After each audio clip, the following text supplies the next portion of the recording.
السلام علیکم۔ بسم اللہ الرحمن الرحیم۔ اللہ نرمی کرنے والے، مہربانی کرنے والے کی شناخت یا پہچان کے ساتھ دوستو، رکع سجود کے سلسلے کا آج لیکچر نمبر 10 ہے اور سورہ یوسف کی آیت نمبر 3 اور 4 پر میں بات کرنا چاہوں گا۔ اس آیت میں کوکبن اور الشمس اور القمر کے سجدہ پر بات کی گئی ہے، لہذا ان کو ہم دیکھیں گے کہ یہ کیا ہے۔ دوستو، ہمارے مذہبی سرپرستوں نے الکتاب المبین میں موجود الشمس اور القمر کو خلا والا سورج اور چاند سمجھ لیا اور پھر اس کی تشہیر شروع کر دی، جبکہ الکتاب المبین میں خلا والا سورج الشمس نہیں ہے اور نہ ہی خلا والا چاند القمر ہے، بلکہ یہ تو ال کے ساتھ خاص ہیں۔ اگر الشمس اور القمر نیلی خلا والے ہوتے تو ان کے ساتھ ال لگانے کی ضرورت ہی نہیں تھی، بلکہ ال بتا رہا ہے کہ یہ خاص ہیں دونوں۔ اسی طرح اس آیت میں کوکبن کو نیلی خلا والے ستارے بنا دیا، جبکہ کوکبن صفت ہے۔ جب یہ صفت ہے تو اس کا اثر الشمس اور القمر پر بھی جاتا ہے، لیکن میں قربان جاؤں، ایک مکمل فیشن فگریٹو لینگویج کو عقیدت کی عینک لگا کر عام زبان بنا دیا گیا۔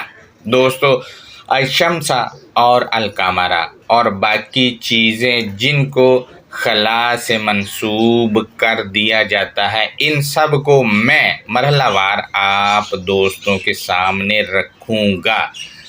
آپ دیکھیں گے کہ ان کا سجدہ کیا ہے اور آپ یہ بھی دیکھیں گے کہ آیات کے اندر وہ باتیں ہیں ہی نہیں جو ہمیں آج تک بتائی جاتی رہی ہیں۔